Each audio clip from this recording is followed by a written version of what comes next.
أعوذ بالله من الشيطان الرجيم. بسم الله الرحمن الرحيم. يا أيها النبي إذا طلقتم النساء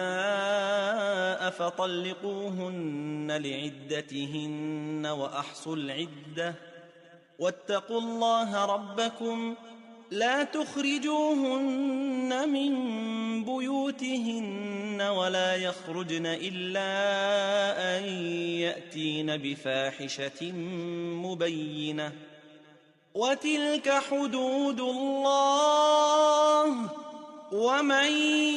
يتعد حدود الله فقد ظلم نفسه لا تدري لعل الله يحدث بعد ذلك أمرا فإذا بلغن أجلهن فأمسكوهن بمعروف أو فارقوهن بمعروف وأشهدوا ذوي عدل منكم وأقيموا الشهادة لله ذلكم يوعظ به من كان يؤمن بالله واليوم الآخر ومن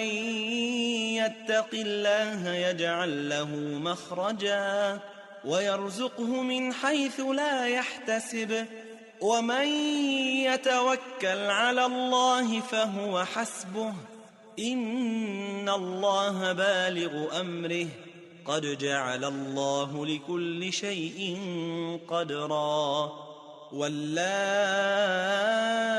يئسن من المحيض من نسائكم إن ارتبتم فعدتهن 3 أشهر واللائي لم يحضن وأولات الأحمال أجلهن أن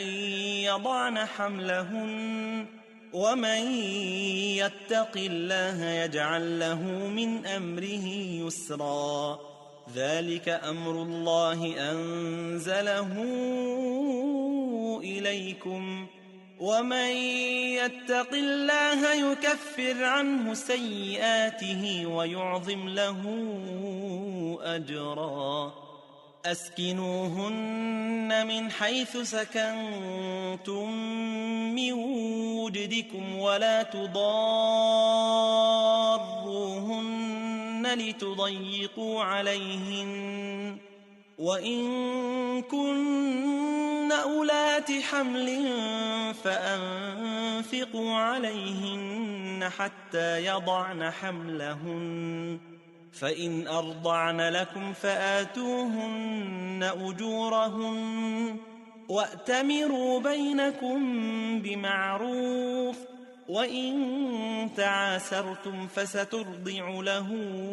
أخرى لينفق ذو سعة من سعته ومن قدر عليه رزقه فلينفق مما آتاه الله لا يكلف الله نفسا إلا ما آتاها سيجعل الله بعد عسر يسرا وكأي من قرية عتت عن أمر ربها ورسله فحاسبناها حسابا شديدا وعذبناها عذابا نكرا فذاقت وبال أمرها وكان عاقبة أمرها خسرا أعد الله لهم عذابا شديدا فاتقوا الله يا أولي الألباب الذين آمنوا قد أنزل الله إليكم ذكرا رسولا يتلو عليكم آيات الله مبينات ليخرج الذين آمنوا وعملوا الصالحات من الظلمات إلى النور ومن يؤمن بالله ويعمل صالحا يدخله جنات تجري من